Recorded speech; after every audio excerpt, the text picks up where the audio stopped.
I'm usually not here on these days, on Mondays. Mondays are my normal day off. I stay at home or go to the grocery store, maybe take a nap, or maybe go see another part of the province. That's what I do on a normal Monday. But this isn't a normal Monday, is it? It's not a normal time. We're in the midst of a global pandemic where we're practicing social distancing, going out only when it's necessary, doing worship virtually. This isn't a normal time. And even if it was, this wouldn't be a normal Monday. Yesterday, as we were concluding worship, as many of our congregation were gathering online for our sermon talkback time, the news was beginning to filter out. We heard a little thing that something had gone on at Portapique up in Colchester County. The news was sketchy, still breaking, and so we didn't know. But now we do, don't we? We know that now our province holds the record, the distinction of being the site of Canada's worst mass shooting ever. At this time, we know that there are at least 19 victims, including a respected 23-year veteran of the RCMP, a beloved elementary school teacher, grandmothers, nurses, an entire family. And to say that we are in shock, well, a dear mentor once told me that anytime you have events like this, anytime you're going through grief, it's like fishing. When you cast your line in, you never know exactly what you're going to pull up. Well, as I watched the news last evening, I knew what I was going to pull up.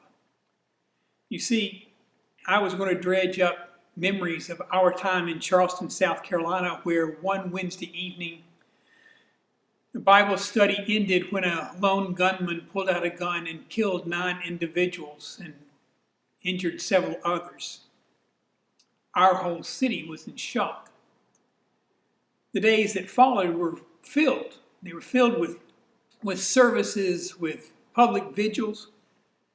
Thousands of citizens gathered on the Ravenel Bridge to join hands from Mount Pleasant into Charleston to say that we are in this together. President Obama came to attend a memorial service.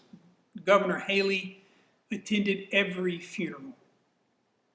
See, we knew what to do. And we know what to do here, don't we?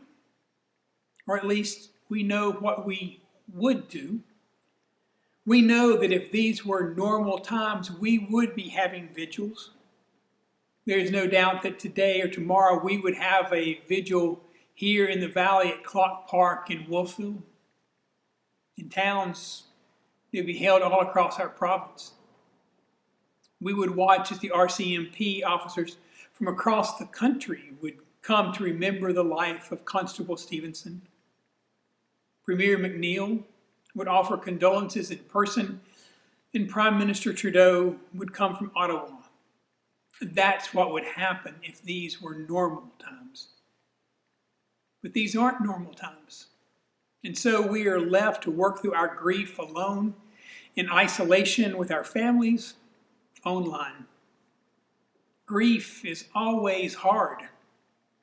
But these times make it more complicated. So, if I may, let me offer a few words for us today. Please remember the victims and their families. We are just now starting to hear their names and their stories.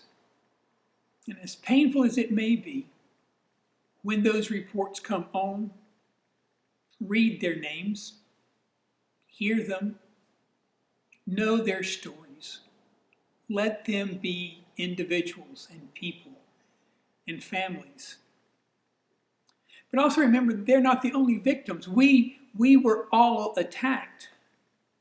All of us who call Nova Scotia home, in fact, all of Canada, this has been an injury to all of us.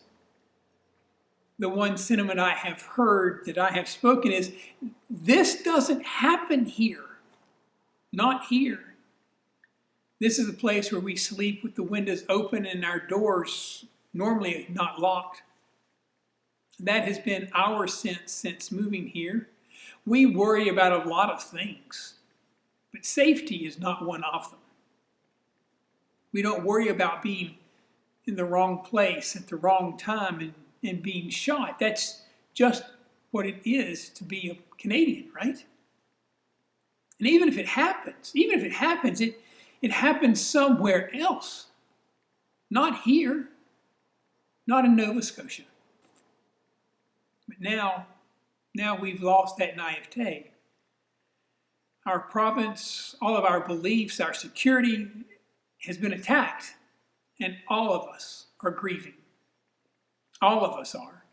And we need to recognize that fact and know that in our own way, we are going to be grieving for a while. We're going to be going through the stages of grief, and they're not easy. We're going to feel the shock. When those first reports started to come out, there was that sense that something is wrong about this. This can't be happening, at least not happening here. There was a sense of denial. Maybe I heard something wrong. Maybe they're talking about Colchester community in Alberta, not here. There may have been a sense of bargaining, of prayer, especially if you know someone in that area. Dear God, please let this be wrong. Please let them be all right. God, don't let this be true. God, no. Just no. No. At some point, there may be some anger that emerges. Anger directed at this perpetrator. How could anyone do such a thing? How could it happen? Some of that anger may even be directed at God. What good are you, God, if you would allow something like this to happen? Something like this to happen, especially now when we've got so much other stuff going on. It might be directed at others who don't share your opinion, your hurt. It may be directed at, well, who knows? Or maybe not directed at all. You just find yourself mad. It's the anger, the rage, the unfairness of it all. And at some point, hopefully there was some acceptance.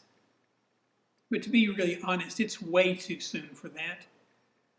And I pray that we never get to the point where this kind of event is acceptable to us. This is always something that we have to work to prevent. We are all grieving. We're all grieving. And we're going to be traveling this journey in the days ahead as individuals, as a community, as a province, and as a nation. And it's not going to be smooth. It's not going to be easy. It's going to move in fits and starts. And we're not all going to be in sync. We're not going to go through this process together. Some people will be ahead of us, and others will lag behind. Some of us will get stuck in stages, and maybe denial. Maybe it's not that big of a deal. Some of us just being angry. Sometimes we'll go back and forth and back and forth. Understand that this is a process. Give yourself some grace, some understanding. Give it to yourself. Give it to others. Especially when you hear someone say something that is so ridiculous. Maybe in the media, maybe from our government, maybe from your own family. There are times when such statements are just a last gasp at sanity, a desperate attempt to try to make some sense of the senseless. It may be sheer stupidity, but it may be someone struggling with the grief of a reality, a dream that has been killed. Know in this time that you are not alone. You are not by yourself. Know that we are not alone. One of the things that this virtual new world has reminded me of in these past 24 hours is that we really are all connected. Last night, as the news began to break, I began to receive messages from literally around the world. People, individuals, who are asking, how are you? Is this close to you? Know that you are much in our prayers. Not just me, but all of us.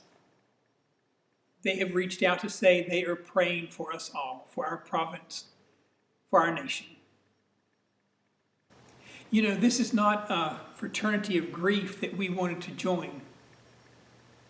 One that includes Montreal and Moncton, Paris, Las Vegas, Christchurch, Charleston, and so many others. We didn't want to join. This isn't a club that anyone wants to join, and yet that's where we find ourselves today. But this event will not define us. It will not.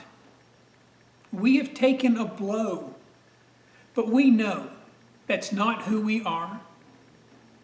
And we know that the spirit of Nova Scotia will not be a victim to this horrible, senseless event.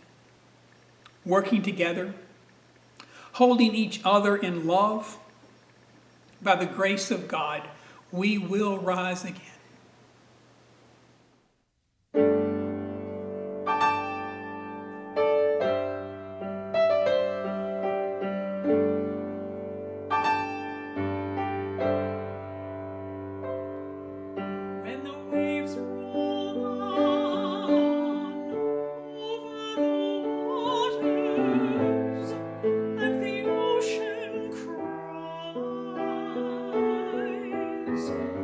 We look to